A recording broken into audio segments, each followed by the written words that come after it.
Magandang morning mga ka-TY. Share ko lang itong order ni Sir Brian ng Bacoor, Cavite. Itong air bendo machine. Sa mga hindi nakakaalam, itong air bendo machine siya, itong huhulugan nyo ng 5 peso para makapaghangin kayo ng gulong ng sasakyan ng 4 wheels man or 2 wheels na sasakyan. Mahulog kayo ng 5 pesos para magamit nyo para lumabas yung kanyang hangin. Ito sir yung pinaka unit. Meron na siyang quick release na female saka male.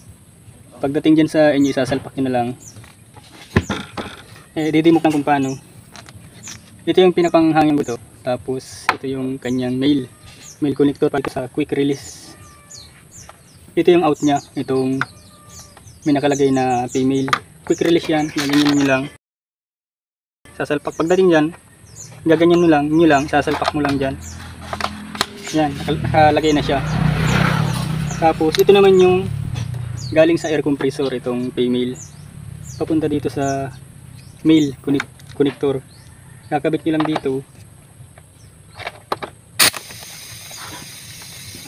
Yan, may hangin na siya. Ito nakasaksak na siya. Gumagana na yung kanyang timer.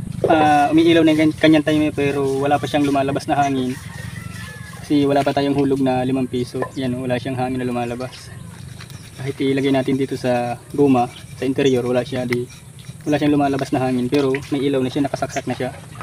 Ang kailangan natin gawin dyan, hulugan natin yung 5 piso para lumabas yung hangin, makahangin kayo ng sasakyan, ng gulong ng sasakyan. Hulugan natin 5 piso. Yan. Kung marinig nyo, tumutunog siya. Yan. Meron na siyang hangin. Yan. Kaya hangin natin dito sa sample natin dito sa interior.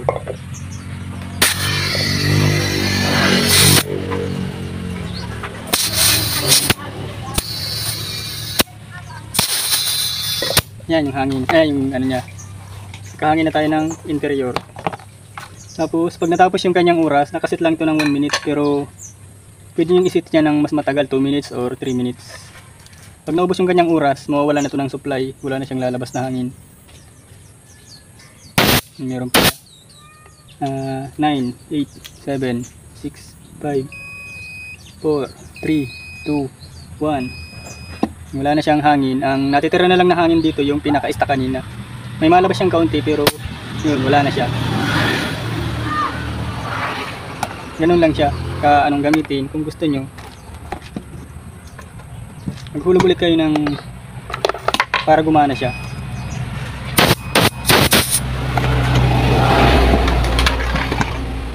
Madali lang naman itong tanggalin. Pindutin nyo lang to. Yun, talbo na siya. Yun. Para pagdating din sa Cavite, plug and play siya, mas madaling ikabit. Salamat sir, Jan Brian ng Bacoor, Cavite. Ito yung pinaka-unit mo. Ipapashipping na lang natin. Thank you po.